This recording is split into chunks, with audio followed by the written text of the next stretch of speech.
Coming And up on Sophisticated Mom. that just because you are a single mom, because there are plenty of men who are willing to love you that are inherently good just because they are good and they want to love you, who are willing to give you that. Before I met my husband, I went through one of the most challenging phases in my life. I was a single mom, and I've always been a person that's prayed no matter what the circumstances. But when I would pray at that point, I would be very specific about what I was hoping for in my life as it related to love, and also just for me, my own growth. You know, I was ready to level up. He came into our lives and was ready to love the both of us with everything. Dedication, preservation, take a look inside your salvation. Do every good work, it takes patience, like a butterfly. Hi, Sophie here, and I am back with another video. If you are new to my channel, then don't forget to subscribe so you can become a part of Sophistication Nation. That's what I like to call my people, in case you didn't know. And don't forget to hit the notification bell so you can stay updated on all my videos. And last but not least, don't forget to check the description box, because I always put a lot of stuff in there, including my Patreon where I talk about all things leveling up, and including my best-selling Single Moms book that you can get the link in the description box.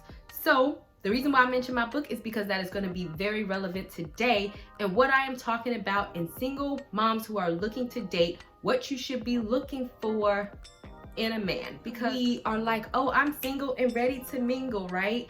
Good for you.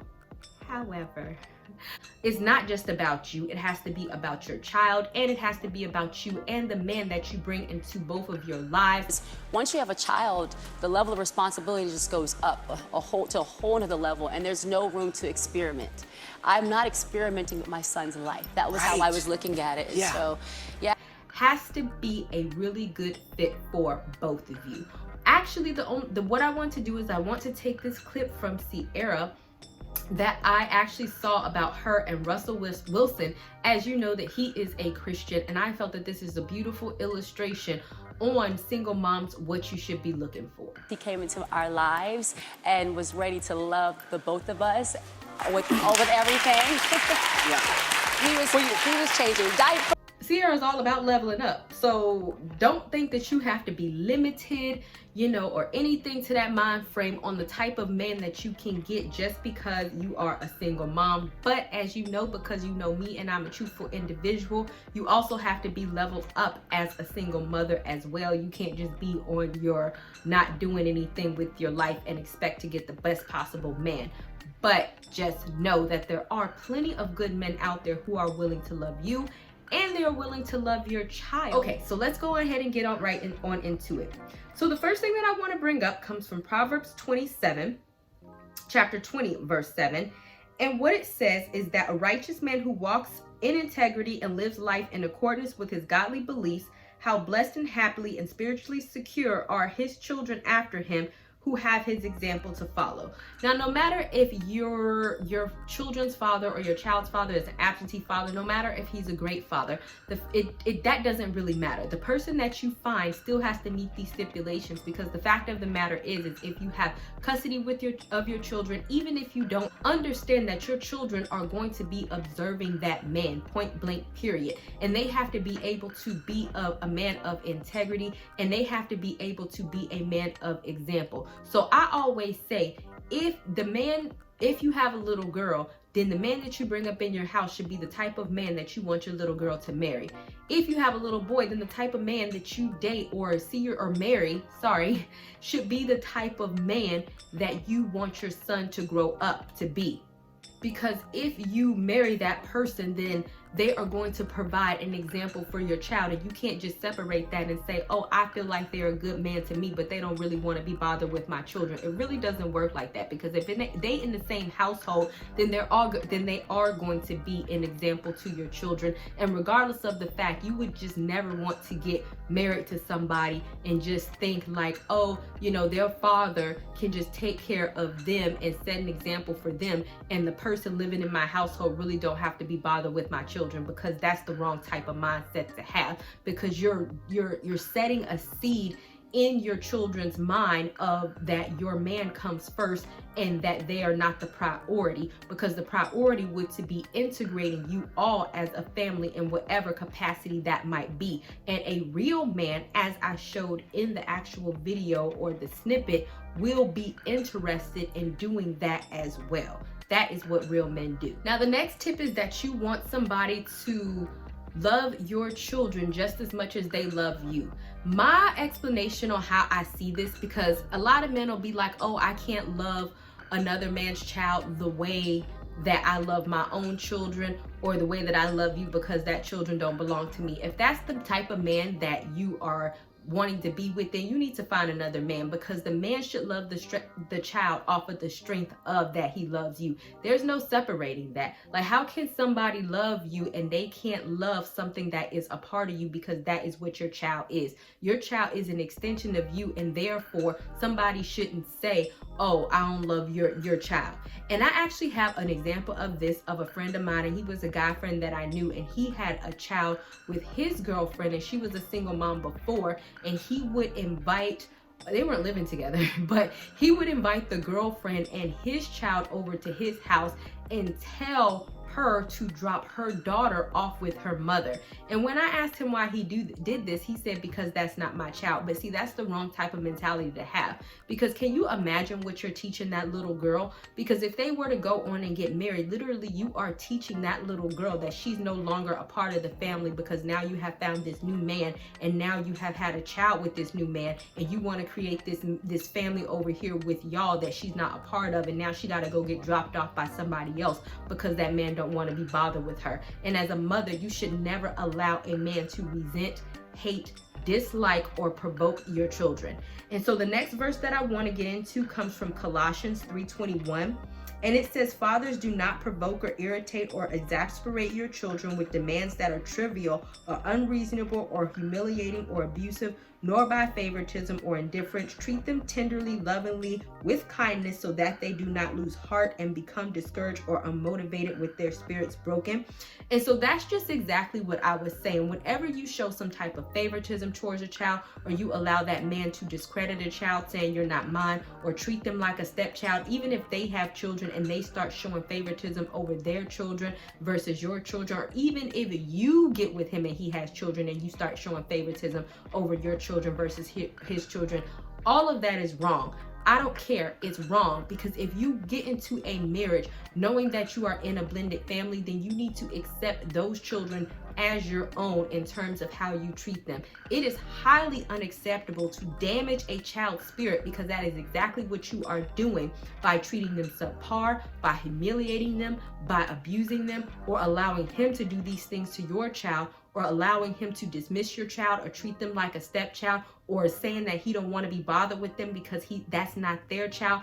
All of this is highly unacceptable and something that you should not allow as a mother, because as the Bible says, and this is why, you know, people get on me because I have a PhD in, you know, human behavior, and people are like, oh my goodness, how can you be so spiritual? Because to me, the Bible coincides with psychology all the way. This is psychology 101, that a child will not form a proper attachment, which I have a video on attachment that I'll leave down in the description box, where Bible meets science, and I talk about attachment. A child will not form a proper attachment if you are sitting there dismissing them and letting them know that they are last on the totem pole and that your man comes first. Or if your man is very dismissive of them, then you are literally telling them that they're less than, and these are the issues that they're going to carry with them in adulthood. When you are a single mom, even though you want to date, I 100% get that. But you also have to understand that you have a responsibility to still raise a happy, healthy, and psychologically healthy adult. And if the man that you're bringing into the situation disrupts all of that, then guess what? He don't need to be in there, because he should add on to the life and the happiness and the emotional well-being that your child already has, not take away from or damage. And the last tip is just one that you should be looking for as a man as well. So the reason why also that I wanted to start with the clip of Russell Wilson, and I also gave that spiel, is because I think that a lot of single moms will buy into the belief. And even when I talk about single moms on my YouTube videos, some of the men will pop off on my video why they're watching videos about single moms. I have no idea. And we'll talk about how ain't nobody studying single moms, where you're watching a video on it, so why are you here? But a lot of single moms will start to believe the hype that they have to date at the bare bottom of the totem pole, because they are a single mom. And that's simply not true. Regardless of if you are a single mom or not, you still need to have a certain type of men with a certain type of character. And I'm actually looking for one of my books, and I know this is gonna sound very superficial, but I just thought about it.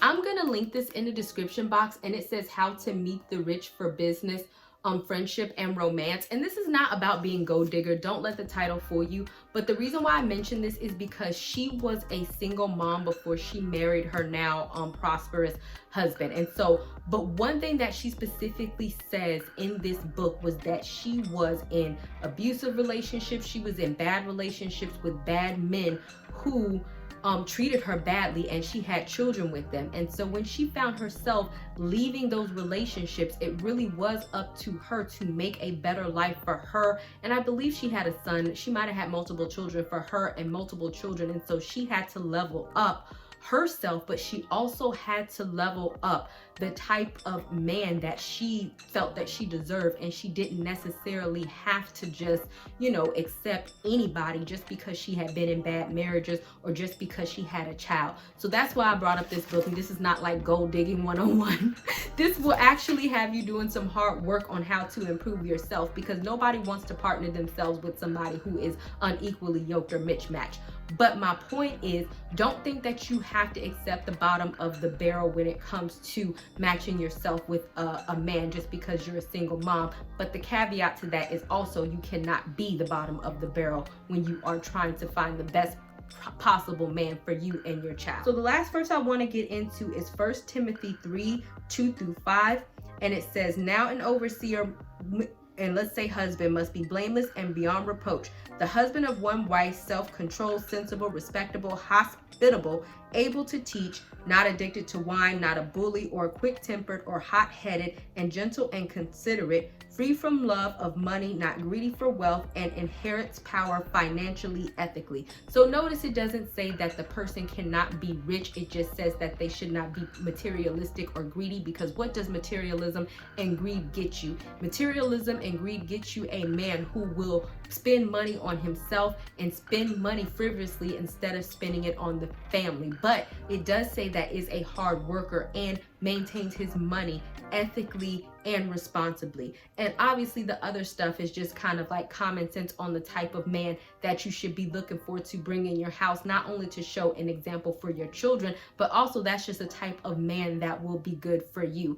And so I know I keep going back to the Russell Wilson and Ciara example, but the reason why I also want to say that is because you know that Future cheated on Ciara. Let's not pretend like we don't know that. And a lot of people kind of gave her slack, like, oh, you're going to Russell Wilson and he's corny and blah blah blah. But when you look inherently at who he is as a person, don't you want somebody, and I don't even know why they said that. To me, he's attractive, and to me, I definitely think that it is a turn on to have somebody to love your son, that wants to provide for you, that wants to treat you right, that wants to love you, that wants to have a family with you, that is, does good in the community. He is a huge charitable person that actually is an example of a man that your son can aspire to be.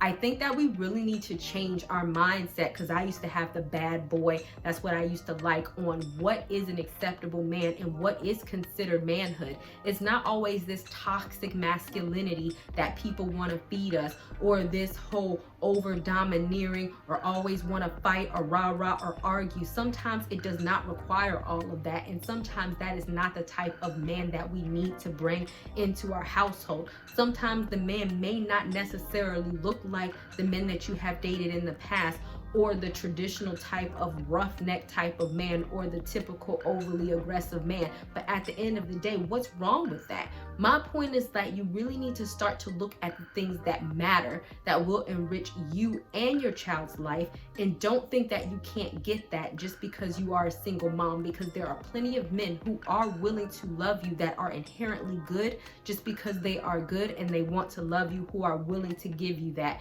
And if a man is willing to use your child as like a bargaining tool to give you less, saying that you're a single mom so you don't deserve, then let that man go. Okay? All right, guys. Thank you guys so much for watching. Don't forget to check the description box because I put a lot of stuff in there, including my books for single moms. And I'll talk to you guys another day, another time.